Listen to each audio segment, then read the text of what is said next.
تو اس لیے انسان کے اندر بہت ساری خوبیاں ہوتی ہیں، انسان کے اندر بہت سارے کمالات ہوتے ہیں، انسان اپنے کمالات کو کھویا ہوا ہے، انسان اپنی خوبیوں کو بھولا ہوا ہے، انسان اپنی خوبیوں سے بے خبر ہے۔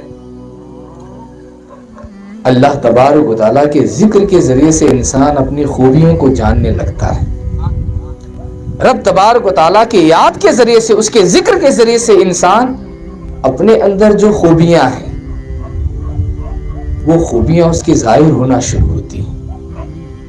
انسان کی خوبی کتنی ہے دیکھو، کوئی ذکر کرتا ہے تو اپنی حقیقت کو سمجھتا ہے، کوئی ذکر کرتا ہے تو زمین کی حقیقت کو سمجھتا ہے، کوئی ذکر کرتا ہے تو آسمان کی حقیقت کو سمجھتا ہے، کوئی اللہ کے ذکر میں ہوتا ہے تو اسے لوگوں کی حقیقت سے واقف ہوتا ہے۔ یعنی اس کے اندر جو خوبیاں تھیں وہ اللہ تبارک و تعالیٰ کے ذکر کے ذریعے سے وہ خوبیاں آہستہ آہستہ باہر نکلنا شروع ہوتی ہیں۔ ہمارے اور آپ کے اندر بے شمار خوبیاں ہوا کرتی ہیں، لیکن ہم ان خوبیوں تک نہیں پہنچتے۔ کیوں نہیں پہنچتے؟ ہمارے اندر سستی اور کاہلی ہوا کرتی ہے، سستی کاہلی ہمارے اندر اتنی ہوا کرتی ہے، ہم سستی کاہلی کی وجہ سے ان خوبیوں تک ہم نہیں پہنچ پاتے۔ ہر ایک کے اندر ہمت ہوا کرتی ہے، ہر ایک کے اندر ہمت، ہر ایک کے اندر، چاہے کہیں اس کی ہمت 10 لوگوں کے سامنے اگر کم ہو جائے، 2 لوگوں کے سامنے، تو اس کی ہمت ہوا کرتی ہے۔ یعنی ہر ایک انسان ہمت والا ہوا کرتا ہے، لیکن وقت کی ضرورت ہوتی ہے کہ ہمت کو وہ اپنی ظاہر کر سکے۔ انسان کے اندر اللہ تبارک و تعالیٰ نے بہت ساری خوبیاں رکھی۔ اگر آپ کاروبار کرتے ہیں، دوسرا کاروبار کرتا ہے، آپ کسی کے ماتحت ہوتے ہیں تو آپ کا دماغ بہت آگے چلتا رہتا ہے۔ میں اگر مالک کی جگہ ہوتا تو میں کیا کچھ کرتا تھا، تب انہیں سمجھ میں آ رہا مالک کو ایسا ایسا ایسا ایسا، کیونکہ آپ کا ذہن دوڑ رہا ہے وہاں پر، آپ کو اللہ نے وہ خوبی عطا کی ہے۔ آپ دیکھ کر سمجھ رہے ہیں کہ جو یہ نقصان میں جا رہا ہے، یہ جو گھاٹے میں اتر رہا ہے، اتنا بھی نہیں سمجھ رہا، آپ سمجھ رہے ہیں اور وہ نہیں سمجھ رہا ہے۔ اور دیکھنے پر ایسا نہیں لگتا کہ وہ نہ سمجھ، وہ بھی بہت زیادہ سمجھدار ہے، وہ بھی بہت زیادہ سمجھدار ہے، لیکن اس کی سمجھ وہاں تک نہیں پہنچ پا رہی جہاں تک آپ کی سمجھ پہنچ رہی ہے۔ تو انسان کے اندر اللہ تبارک و تعالیٰ نے بہت ساری خوبیاں رکھی، لیکن وہ خوبیاں کبھی کسی موقع پر انسان کی باہر ظاہر ہوا کرتی ہیں۔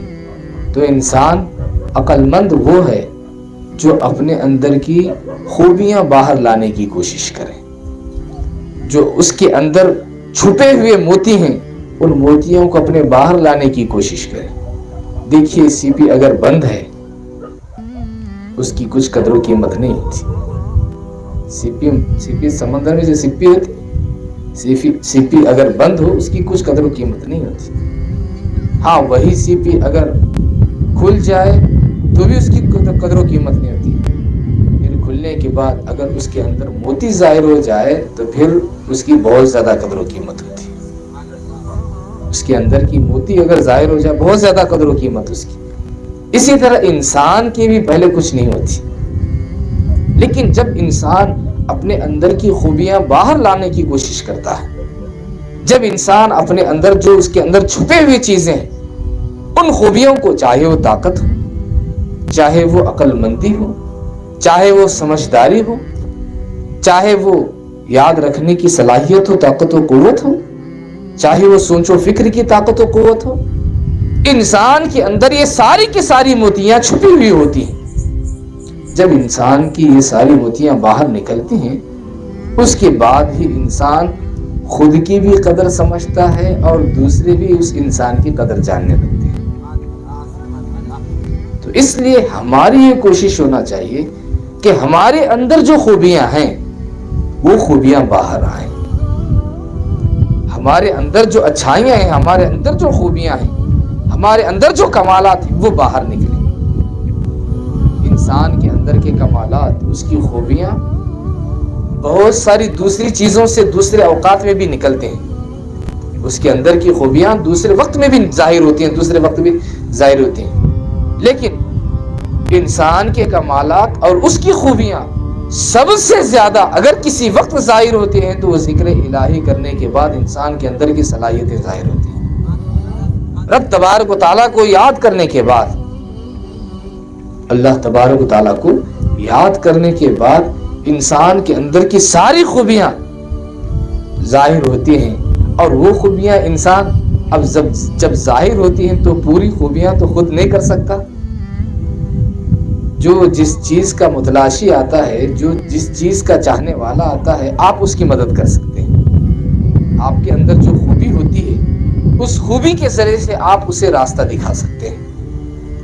آپ اسے یہ آپ کے اندر خوبی آنے کے بعد، آپ محسوس کرنے کے بعد، تو اس لیے دوستو ہم اپنے آپ کو سمجھنے کی کوشش کریں۔